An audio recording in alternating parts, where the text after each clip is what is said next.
12 अक्टूबर 1972। Uruguay में एक जवान रग्बी टीम, उनके परिवार वाले और उनके चाहने वाले सब एक प्लेन में चढ़े। मंजिल चिले। ये एक ऐसा सफर था जो सपनों, दोस्ती और खेल के प्यार से भरा था। उन्हें क्या पता था कि किस्मत ने उनके लिए कितना बड़ा धोखा लिखा है। ये फ्लाइट, यूरुग्वायन एयरफोर्स फ्लाइट 571, इंसानी हौसले की कहानी बन जाएगी। प्लेन एक ट्विन इंजन टर्बोप्रॉप ऊंचाई पर उड़ने के लिए बना ही नहीं था। अंडीज पहाड़ अपनी ऊंची चोटियों और बेमौसम मौसम के साथ उनका इंतजार कर रहे थे। जैसे जैसे प्लेन ऊपर चढ़ता गया, पैसेंजर्स को आगे आने वाले खतरे का अंदाजा ही नहीं था। सब खुश थे। केबिन में हंसी मजाक चल रहा था, दोस्त बातें कर रहे थे, हवा में एक्साइटमेंट थी। लेकिन बाहर एक तूफान उठ रहा था, बादलों के पीछे छिपा हुआ एक खामोश खतरा। यह फ्लाइट सिर्फ एक सफर नहीं था, यह उन जवान एथलीट्स के लिए उम्मीद और जुनून का प्रतीक था। वो अपने कंधों पर एक देश के सपने लिए हुए थे, लेकिन उनके सपने जल्द ही एक बुरे सपने में बदलने वाले थे। प्लेन अचानक हिल गया। हल्की फुल्की बातें बंद हो गईं।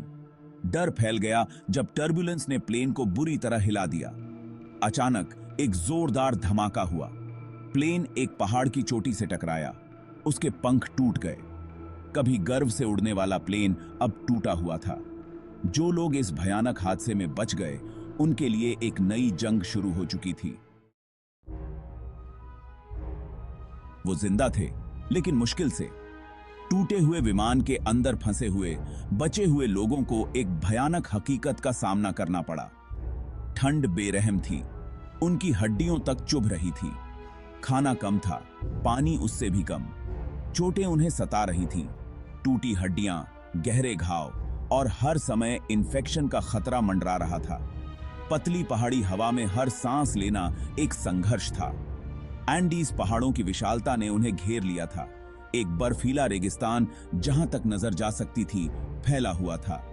दिन रात में बदलते रहे, बस सूरज के उगने और डूबने से ही पता चलता था। भूख उनके पेट को चीर रही थी और प्यास उनके गले को सुखा रही थी। वो गर्मी पाने के लिए एक दूसरे से लिपट गए, थोड़े से खाने को बांटते हुए और उम्मीद की एक किरण से चिपके हुए थे।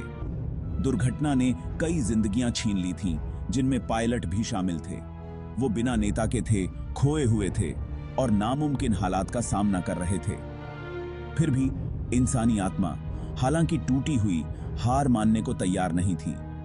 वो सर्वाइवर थे। वो लड़ेंगे। अकल्पनीय कठिनाई का सामना करते हुए कुछ असाधारण हुआ। जीने की इच्छा प्रज्वलित हुई।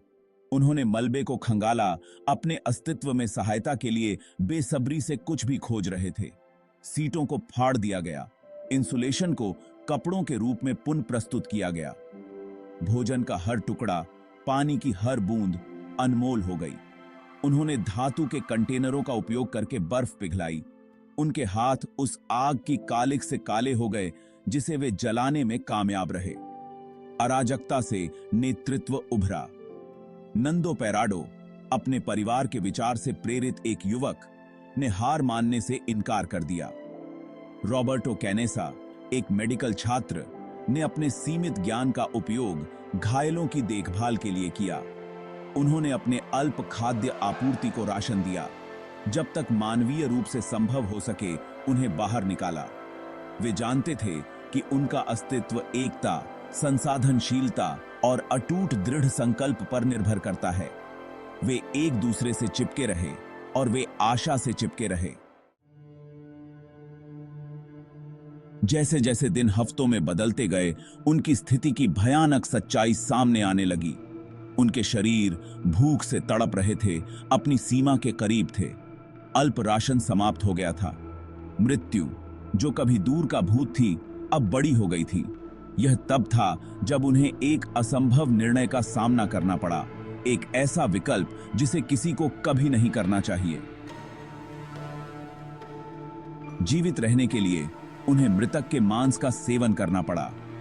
निर्णय कष्टदायी था, उनकी हताशा का प्रमाण। यह उनके अस्तित्व के हर फाइबर के खिलाफ गया। फिर भी यह जीवन और मृत्यु के बीच एक विकल्प था। यह अस्तित्व की आग में जाली एक समझौता था, जो जीने के लिए उनकी अटूट इच्छा का एक भीषण प्रमाण था। इस भयावह आवश्यकता से उन्हें जो ताकत मिली, वह विनम्र और भयावह दोनों थी। इसने जीवित रहने की कच्ची, मौलिक प्रवृत्ति को रेखांकित किया, असाधारण लंबाई का प्रमाण जो मनुष्य किनारे तक धकेले जाने पर जाएगा। अपने शरीर के विफल होने के साथ वे जानते थे कि बचाव ही उनकी एकमात्र आशा है। पर वे कहां थे? वे बाहरी दुनिया को अपनी दुर्दशा के बारे में कैसे सचेत कर सकते थे? नंदो पेराडो, रॉबर्टो कैनेसा और एंटोनियो विजिंटिन के साथ एक खतरनाक मिशन के लिए स्वेच्छा से आगे आए।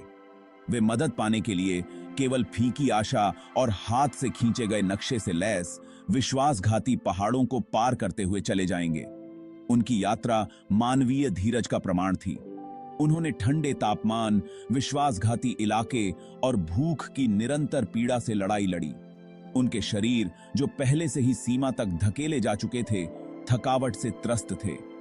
10 भीषण दिनों के लिए वे चढ़ते रहे, एक अटूट विश्वास और उन लोगों के लिए प्यार से प्रेरित होकर जिन्हें उन्होंने पीछे छोड़ दिया था।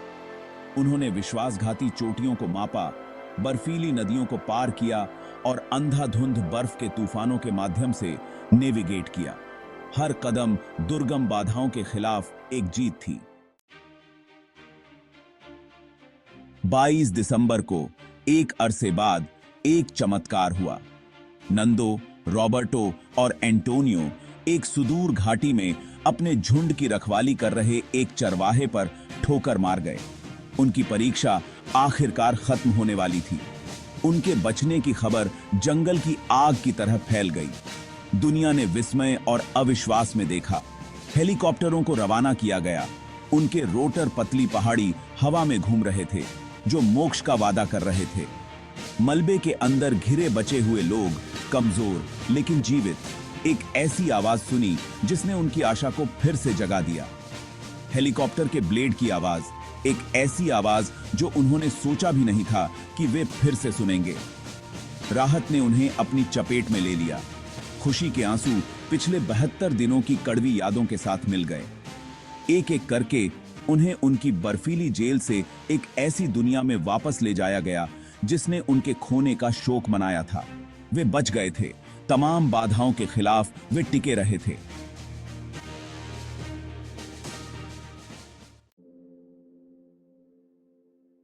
उरुग्वेयन वायुसेना की उड़ान 571 की कहानी एक वैश्विक घटना बन गई।